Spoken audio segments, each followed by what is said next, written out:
Hello दोस्तों आपका स्वागत है सोशल स्टडी चैनल में।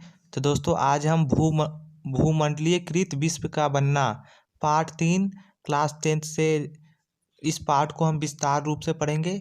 तो दोस्तों वीडियो शुरू करते हैं और जानते हैं। तो दोस्तों आज हम सबसे पहले इस पार्ट में जिस पर चर्चा करने वाले हैं उसका नाम है वैश्वीकरण। तो दोस्तों व्यापार तथा सांस्कृतिक आदान प्रदान द्वारा विश्व के विभिन्न भाग एक दूसरे के निकट आ रहे हैं। आज का विश्व तो एक गांव के समान बन गया है। इस प्रक्रिया को वैश्वीकरण कहते हैं। तो दोस्तों वैश्वीकरण का अर्थ है कि पूरा जो विश्व है वो एक गांव के समान बन गया है।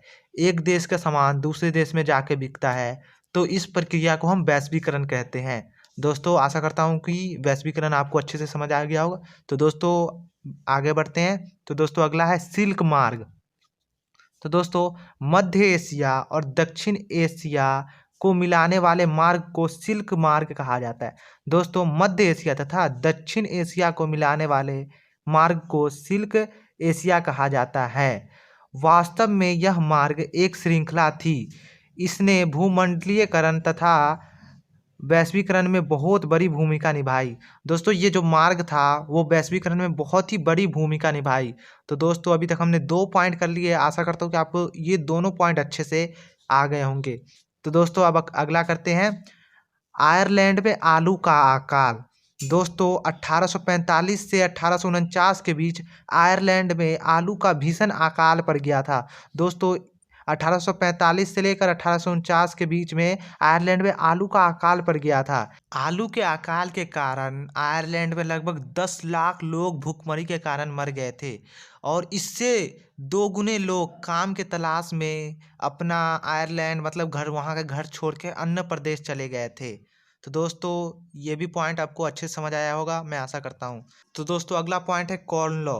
तो दोस्तों कॉर्न लॉ एक कानून है जिसके द्वारा ब्रिटेन के सरकार ने ब्रिटेन पर मक्का के आयात पर प्रतिबंध लगा दिया था, जिसके कारण वहाँ की सब्जियाँ फल आदि इतने महंगे हो गए थे कि लोगों का रहना खाना पीना दुश्वार हो रहा था, जिसके कारण लोग खेती बाड़ी छोड़कर प्रदेश छोड़कर अपने देश छोड़कर प्रदेश चले गए थे। तो आशा करता हूँ कि दोस्तों ये भी पॉइंट आपको समझ आया होगा। तो दोस्तों अगला पॉइंट है सूरत। दोस्तों सूरत में बंदरगाह है जो पहले बहुत ही फेमस था, बहुत ही मशहूर था। 17वीं शताब्दी के दौरान और 18वीं शताब्दी के प्रारंभ में पश्चिमी भारत में होने वाली समुद्री व्यापार का मुख्य केंद्र था। सूरत से ही बाहर के देशों का मतलब वहाँ से सामान आता था सूरत में ही, और सूरत से ही बाहर देश में सामान जाता था। दोस्तों सूरत पहले बहुत ही प्रचलित एक राज्य था, भारत का राज्य था, परंतु दोस्तों अब वहाँ बंदरगाह नहीं है। तो दोस्तों अगला पॉइंट करते हैं महामंदी। तो दोस्तों 1929 में विश्व और विशेषकर अमेरिका को भीषण आर्थिक महामंदी का सामना करना पड़ा था। दोस्तों 1929 में पूरे विश्व को तो महामंदी का सामना करना पड़ा ही था, लेकिन विशेषकर अमेरिका को आर्थिक महामंदी का बहुत ही सामना करना पड़ा था। इससे विश्व की अर्थव्यवस्था लगभग ध्वस्त हो गई थी। दोस्तों अगर आर्थिक मतलब पैसे ही नहीं आएंगे देश को तो वहाँ की अर्थव्यवस्था चलेगी कैसे। दोस्तों पूरे विश्व की अर्थव्यवस्था ध्वस्त हो गई थी, खराब हो गई थी। तो दोस्तों अगला पॉइंट है ब्रेटन वुड्स समझौता कहाँ हुआ था और इसका क्या अर्थ है। तो दोस्तों इस पॉइंट को भी करते हैं। तो दोस्तों ब्रेटन वुड्स समझौता 1944 में अमेरिका में स्थित न्यू हैम्पशायर के ब्रेटन वुड्स नामक स्थान पर हुआ था।